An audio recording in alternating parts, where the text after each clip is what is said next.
ធ្វើការសុកសុកអ្នកទាំងអស់គ្នានឹកឃើញចង់ទៅកពតក៏ចេញដំណើរ replan ទៅភ្លាមអ្នកទាំងអស់គ្នាឥឡូវយើងកំពុងតែធ្វើដំណើរទៅអ្នកទាំងអស់គ្នាគឺនេះគឺម៉ោងប្រហែលជាម៉ោង6អ្នកទាំងអស់គ្នាមិនមែនភ្លឺណាឥឡូវនេះយើងមកដល់ខេត្តកពតអ្នកទាំងអស់គ្នាវិញ map អីពេញណាពេញណីអ្នកទាំងអស់គ្នាឥឡូវយើងមកដល់ចៅព្រែកកពតនេះហើយអ្នកទាំងអស់គ្នាឥឡូវយើងកំពុងតែបន្តដំណើរទៅកន្លែងគេអ្នកទាំងអស់គ្នាក្រសាកន្លែងគេយើងនឹងឆ្ងាយដែរ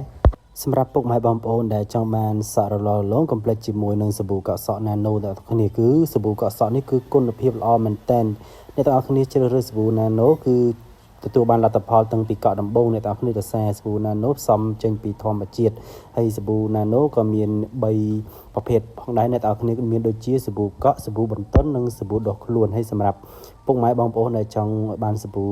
Nano អ្នកទាំងគ្នាអាចតាក់ទងតាម page Nano Cambodia បានហើយសាប៊ូកក់សក់ Nano ក៏មានជ្រើសរើសនៅតំណាងចែកចាយទូទាំងប្រទេសផងដែរអ្នកទាំងគ្នា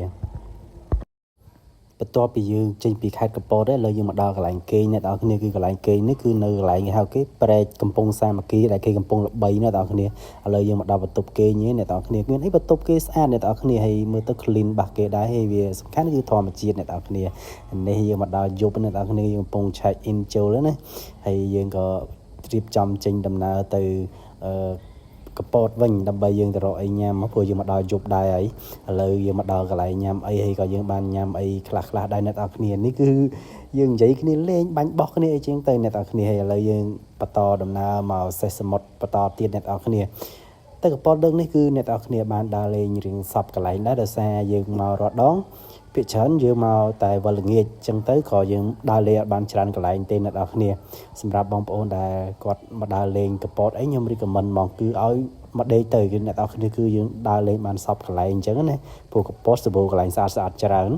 បន្ទាប់ពីយើងបានថតរូបនៅកន្លែងសេះសមុទ្រហើយយើងក៏ត្រឡប់មកកន្លែងគេយើងវិញអញ្ចឹងទៅអ្នកទាំងគ្នាហើយនេះយើងក៏ញ៉ាំអីជុំគ្នាបន្តិចទៀតនៅកន្លែងយើងគេអញ្ចឹងទៅហើយពុះតរៀនកាត់យប់បាទហើយឥឡូវនេះយើង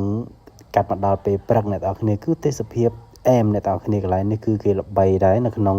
TikTok អីហ្នឹងគឺខ្ញុំមកតាមគេដែរហើយកន្លែងនេះគឺមកអ្នកទាំងគ្នាគឺអត់ខកបំណងទេទាំងកន្លែងគេក៏ដូចជាសេវាកម្មដែលគេផ្ដល់ឲ្យយើងគឺល្អមែនតើអ្នកទាំងគ្នាគេយកចិត្តទុកដាក់ចឹងណាហើយសំខាន់បរិយាកាសអីគឺស្រស់ស្អាតដូចក្នុងវីដេអូដែលគេបានផ្សាយចឹងហើយនេះគឺកន្លែងដែលខ្ញុំគេងគឺមានព្រៃកោងកាងអីជុំវិញចឹងទៅឥឡូវយើងក៏បានចេញមកខេត្តកែបបន្តទៀតអ្នកទាំងគ្នាហើយចេញមកកាត់ព្រឹកតែម្ដងបាទឥឡូវយើងមកដល់ខេត្តកែបអ្នកទាំងគ្នាយើងមកកែបចេញយើងត្រូវដាក់បទអូយការងារច្រើនណាស់ត្រូវចង់